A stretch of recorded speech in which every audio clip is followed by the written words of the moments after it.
ہم کریں گے ہر مظلوم کی حمایت۔ السلام علیکم، میں ہوں حرین فاطمہ اور آپ دیکھ رہے ہیں حمایتی نیوز HD چینل۔ نظر ڈالتے ہیں آج کی اہم خبروں پر۔ کرنگی میں امن و امان میں مزید بہتری اور اسٹریٹ کرائم کے مکمل خاتمے کا عزم حق پرست رکن قومی اسمبلی حلقہ NA 233 جاوید حنیف بھائی نے کرنگی لانڈی میں امن و امان کی صورتحال میں مزید بہتری، اسٹریٹ کرائم کے مکمل خاتمے کے عزم کو لیتے ہوئے اپنے کوآرڈینیٹر وسیم الدین میاں بھائی کو ہدایات دیں کہ اس ضمن میں حالیہ دنوں میں محکمہ پولیس کی جانب سے تعینات کیے جانے والے senior superintendent police SSP district Korangi Kamran Khan صاحب سے ملاقات کریں، جس پہ وسیم الدین میاں بھائی نے آج senior superintendent police SSP district Korangi Kamran Khan سے ان کے آفس میں ملاقات کی۔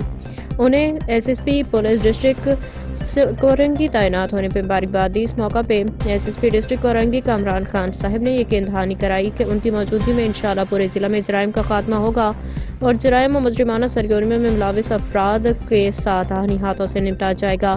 اس موقع پہ وسیم الدین میاں بھائی نے حالیہ دنوں میں اسٹریٹ کرمنلز کے خلاف جاری متواتر کارروائیوں پہ پولیس اہلکاروں کی کارکردگی کو سراہا۔ اس بات کی یقین دہانی کروائی کہ جرائم پیشہ افراد کی سرکوبی کے لیے ہم محکمہ پولیس کے ساتھ شانہ بشانہ کھڑے ہیں۔ احمد دین حمایتی کی رپورٹ۔